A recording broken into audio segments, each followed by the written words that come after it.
Coming up, new questions tonight about what happened to the man who died involving an ambulance in Elkview, what his father has to say tonight. And Ohio lawmakers considering changes to Ohio's laws against sex offenses. They say they need to catch up with other states. Plus, an ongoing saga involving a mural project that depicts West Virginia's most famous pet comes to an end. You're watching 13 News at 11. Live,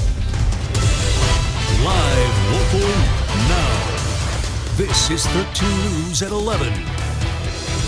Good evening and thanks for joining us. I'm Jackson Rosinski. There's new questions tonight about what happened to 45-year-old John Lucas. Today, officials say early accounts of what happened to him may not line up with the evidence. He was hit and possibly dragged by an ambulance in Elkview last week.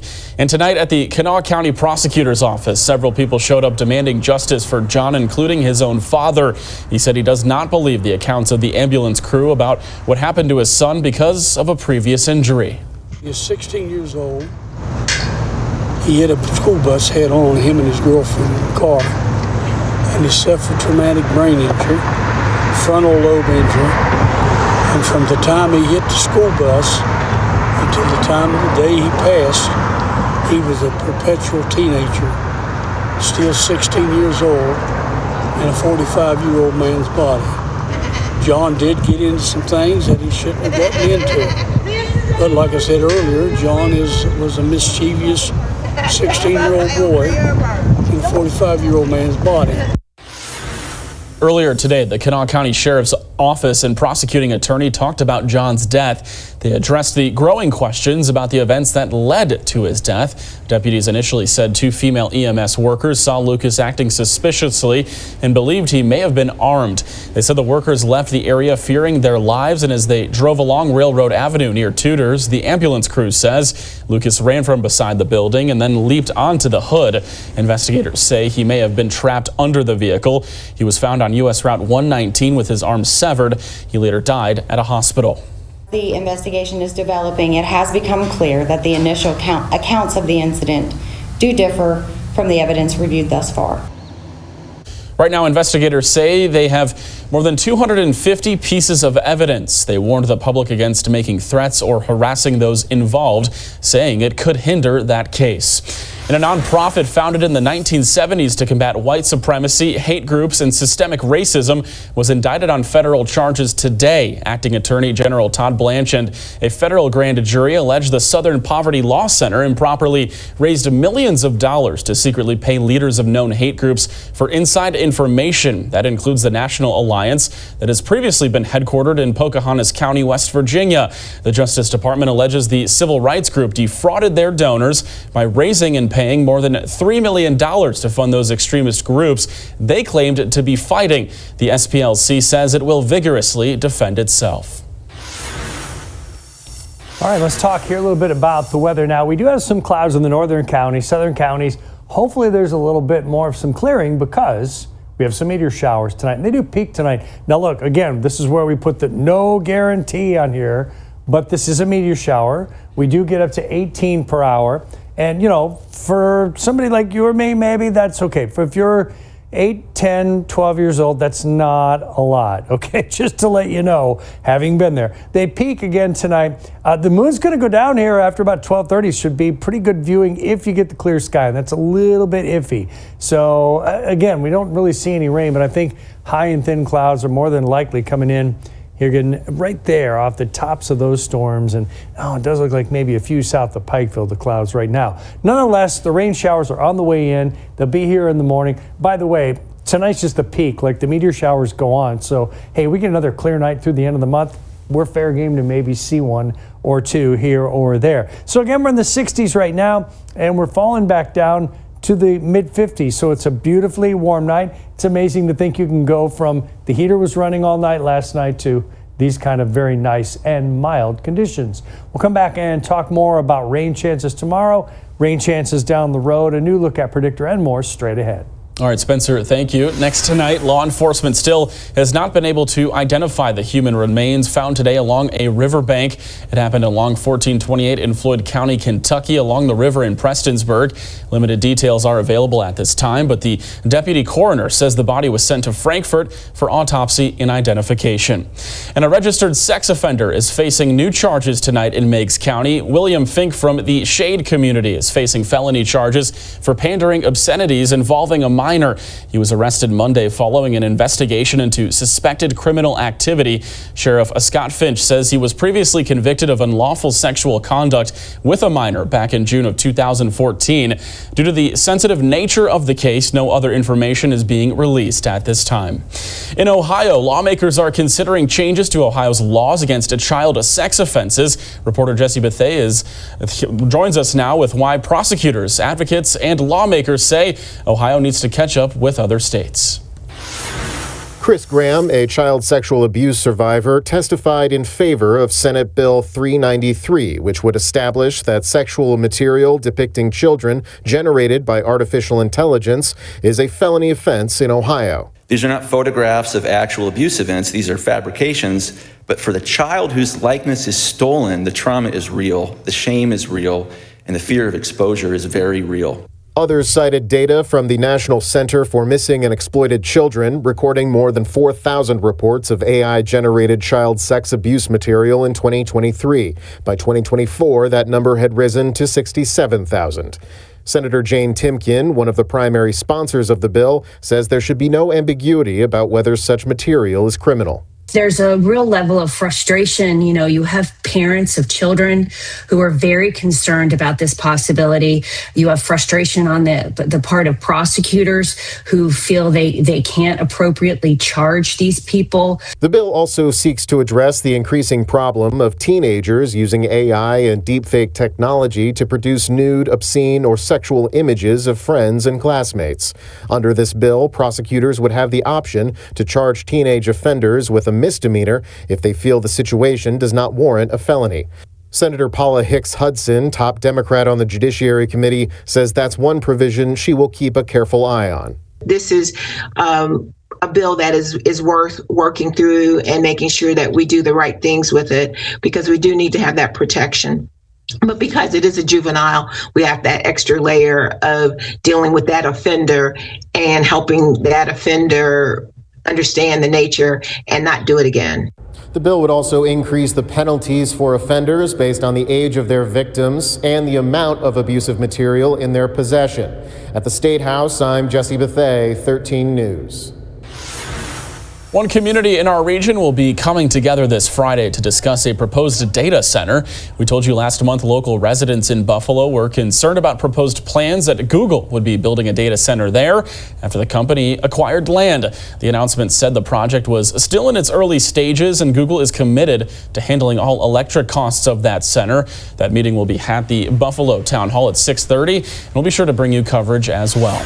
And next tonight, Governor Patrick Morrisey was in Summersville today, where he announced the signing of the Small Business Growth Act. Morrisey was joined by several small business owners and local leaders at Kirkwood Winery. The legislation enables up to $100 million in investments in the state's small businesses through tax credits and private capital. This is all designed to attract new businesses to the state with no additional costs to taxpayers. It's providing another vehicle for people to come in and focus and to be able to allow companies to grow from an economic development perspective and a workforce perspective. And it's very, very straightforward. It funds these vehicles principally for these companies that would not otherwise qualify for the loans. And the key to it as well is that most of the revenue, the majority of the operations and the workers have to be in West Virginia. The legislation will build on more than $12 billion announced in private sector investment, along with over 12,000 projected jobs since October. And elections are fast approaching. One county in our region is making sure everything is ready to go. The Kanawha County Board of Elections is setting up their voting machines to do a test run before Election Day. We got the chance to speak with voting officials, and they said events like these are perfect ways to make sure we have a fair and safe election in West Virginia. We want to make sure everything is correct. We test all the different ballot styles, make sure they all count, everybody's on the ballot. With over 100,000 voters, the last election, that is, Kanawha County is prepared for the big day. And coming up, it was opening day in Charleston as the Dirty Birds took on Lexington. Find out what new things the Dirty Birds had to offer around the park. Coming up next on 13 News at 11. A 13-year-old golfer from Morgantown is reflecting on his time at one of the world's most prestigious golf courses. Andrew Grisby is returned from Augusta, where he competed in the Drive, Chip, and Putt Championship. He joined Amanda on the record at the golf course where the journey to the 18th green began. There was thousands of kids all over the country trying to go to Augusta. Could you believe you got 8th? That's so cool. That was pretty cool. I'm gonna hope I do a little better, but that's still awesome to be there and participate in that. It's just a dream come true. That entire conversation is available right now on the WOWK Plus app, and join us each night at 8 o'clock for On the Record. And it's a saga that's been going on for nearly 2 years, but today it's over. 13 News reporter Delaney Wells tells us about a mural project in the West Virginia state capitol that depicts West Virginia's most famous pet. In the West Virginia State Capitol Rotunda, one mural depicting the likeness of U.S. Senator Jim Justice's pet baby dog has been the center of some controversy for nearly 2 years. A lawsuit filed in 2024 states from the plaintiffs Gregory Morris and Tom Acosta that the mural was approved without public oversight. Consideration for the murals began in 2009 and was approved in April of 2010. 10 years ago, 15 years ago, they wanted to involve the public. They wanted a real process, and that was pushed aside for these murals here at the very end. So we missed a chance to see how art is created and understand the reasons why it's created. The lawsuit was settled earlier this year in Kanawha County, but the question in the lawsuit was about the process, not the actual mural itself. As part of the settlement, the Capitol Building Commission had to hold a public meeting to review and discuss the placement of the murals. Morris calls the Capitol the People's House and says it's crucial for citizens to have input on the artwork installed. It's written in law. The law required it. That's why there was an original meeting in 2010. There was public hearings, they did the contract bids, but that was the law. Well, they skirted the law in this recent iteration, and that's what happened. This case will lay the groundwork for the public to have a relationship with artwork in the Capitol moving forward. After meeting in executive session, the Capitol Building Commission approved the murals as installed. In Charleston, Delaney Wells, 13 News. Well, it's always an exciting day for opening day, and the weather could not have been nicer today for the fans at Go-Mart Ballpark. There's a lot to be excited for this year for Dirty Birds fans, not just for the new guys on the field, but everything else you can do at the stadium. Mini golf, bumper cars, along with giveaway opportunities are all new things to do this year at Go-Mart Ballpark. For kids and families, making it affordable, easy, accessible to come here. We're going to have first-rate baseball out on the field. With PJ, I have no doubts about that every day. So the more that we can do to provide that full entertainment and pumped to be at the ballpark, the better. And don't forget about the food, too. You can have the classic hot dog, burger, or peanuts, or you can get the go to the fun route, that is, and get a Dirty Birds Buffalo chicken sandwich or a 304 double dog, all for very affordable prices. We'll have highlights on the game itself coming up within the hour. But right now, we're taking a live look outside over Pomeroy, Ohio, and coming up, Chief Meteorologist Spencer Adkins will have your forecast when we return. Now, Storm Tracker 13 with the new Viper real-time radar. Okay, well, here is where we started this morning. We were down below freezing, and obviously we covered the plants, all that good stuff. We had 2 mornings of that, and tonight we don't have to worry about it. We're good.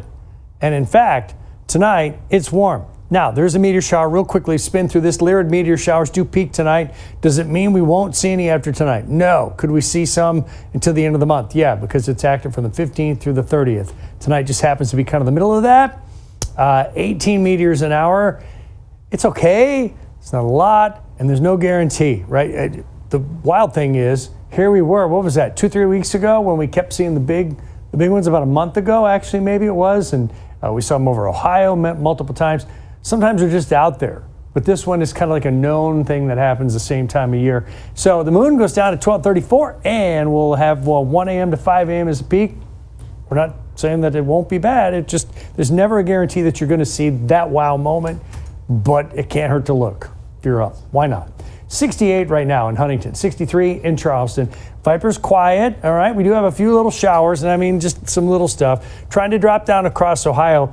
That looks, to be real honest, kind of anemic. Not that we're trying to, say we need heavy showers, because we certainly don't. But that does not look the worst that we've ever seen. It's been quite the day. Look at this. Another tornado out here by Fresno. This is the Central Valley in California, and it's been rock and roll weather, severe stuff out there. Look at that. That means there was a tornado spotted. There's snow up here in the mountains. It's just nuts out that direction. But here, couldn't be nicer. Cold, excuse me, the cold air up here. These allergies have really got me. I don't know about you, but they have got me doing the cough and choke thing here because of the pollen. 85 degrees, and I'm doing all the stuff I'm supposed to do. Where you live, where there's 80% trees and you're allergic to tree pollen, talking for a living gets a little difficult. 85 for Friday, 79 for Saturday down at Talladega for racing. It might rain that day, but you know what? We could get a doubleheader maybe Sunday if it did rain too much. That'd be all right. Okay. So how about this? Baseball tomorrow. Speaking of sports, 11 o'clock at Marshall. Yeah, early game. Maybe there's a quick shower that goes through there. I'm not worried about that because, again, there's plenty of time to get things in after that goes down through. That's a midday shower, and then it's out of here. And then we're looking good until maybe, a little Parkersburg-Athens shower late Thursday. After that, we get into this pattern where you get like Friday night late and then Saturday half the day, and then it stops. Then you get another one, Monday night late, maybe kind of gusty, and then into Tuesday, and it stops. So it's kind of a weird late time. But look at all the highs in the 70s and 80s. Friends, we have turned the corner. And we need to turn the corner and take a quick break. We'll be right back after this.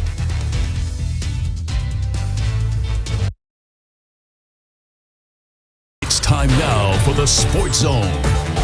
Well, West Virginia's capital city got to see their baseball team kick off the season at home tonight. A spirited crowd packed out Gomart Ballpark for the start of the Atlantic League season. Kicked off with the Charleston Dirty Birds. Kicking off 2026 at home against the Lexington Legends. Fitting, the first inning ends in a strikeout. Christopher Agondo gets EJ Combo, and the toast flies into the crowd. Gotta love that. Bottom of the first, runner on for Ariel Sandoval, but he grounds to short.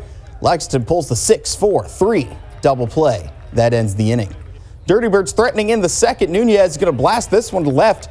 That's going to be down and all the way to the wall for the double, but Randolph, trying to come all the way home from first, is tagged out at the plate. Legends on the board in the fifth. Bases loaded for Jackson Feltner.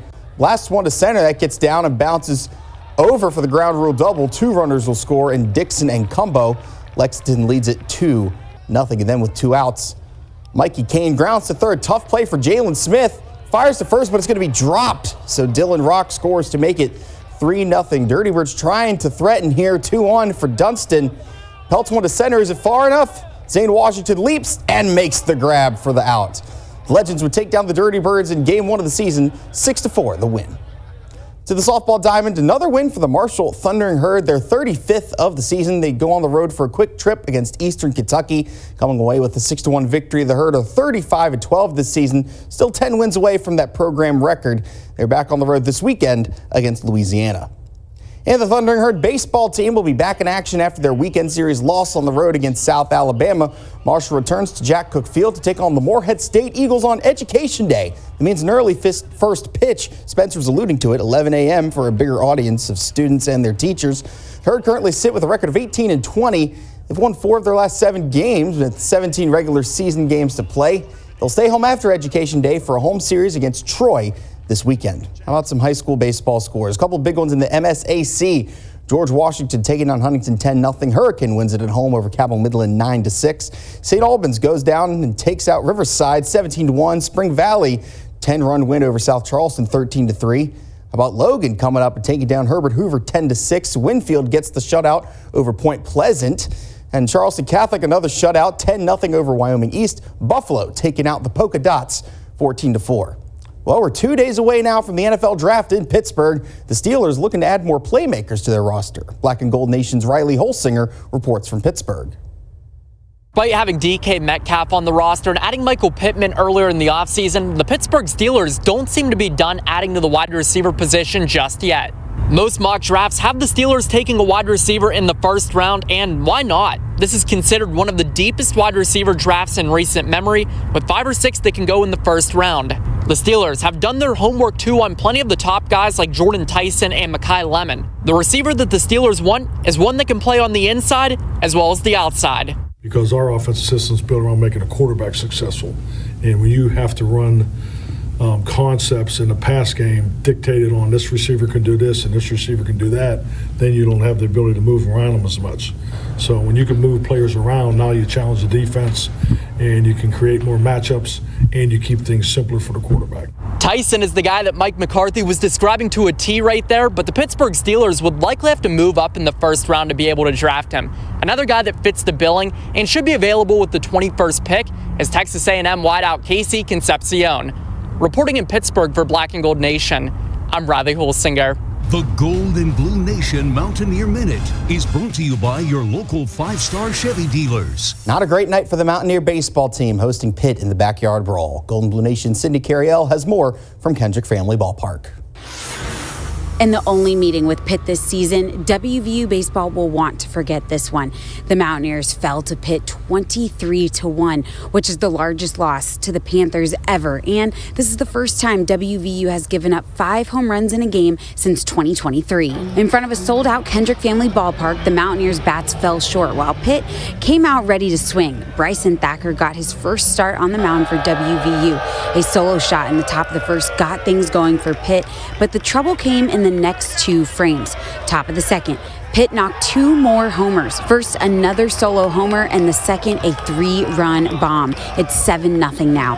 Top of the third, Panthers keep it going. Another 3-run homer, and then back-to-back hit by pitches, followed by a pass ball. Pitt put up an 8 spot in the frame. WVU struggled Tuesday night, both on the mound and at the plate. The Panthers finished with 13 hits with no errors, while WVU had only 2 hits and 2 errors. Tough loss. Been on both sides of that over the course of the season. There's usually a couple blowouts both ways, so obviously not the results you want, but definitely been on both sides of those where you beat somebody by 20, you lose by 20. The Mountaineers will flush this one and put this game behind them and get ready for an important Big 12 series coming up this weekend when WVU hits the road to Cincinnati. First pitch on Friday is set for 6 p.m. For now, that's the latest on the Mountaineers. At Kendrick Family Ballpark, I'm Sydney Carriel. And hey, in MLB news, White Sox back-to-back home runs tonight. Wow. Yeah. And I mean, it must be the night of a meteor shower or something like that. Guys. It's so rare. I'm surprised he hasn't said anything. I'm just shocked anyone at the game saw it. Okay. Everybody went. That's right. 75 degrees for tomorrow. A little morning rain. How about 11 a.m. baseball for Marshall? Let's go. Yeah. There we go. Starts early tomorrow. Gotta love Education Day. It's going to be a lot of rowdy kids there. Oh, for the record, they're in Arizona, guys. Those guys. Is that where they are? Yeah. Thanks for joining us. Have a great night. See you tomorrow.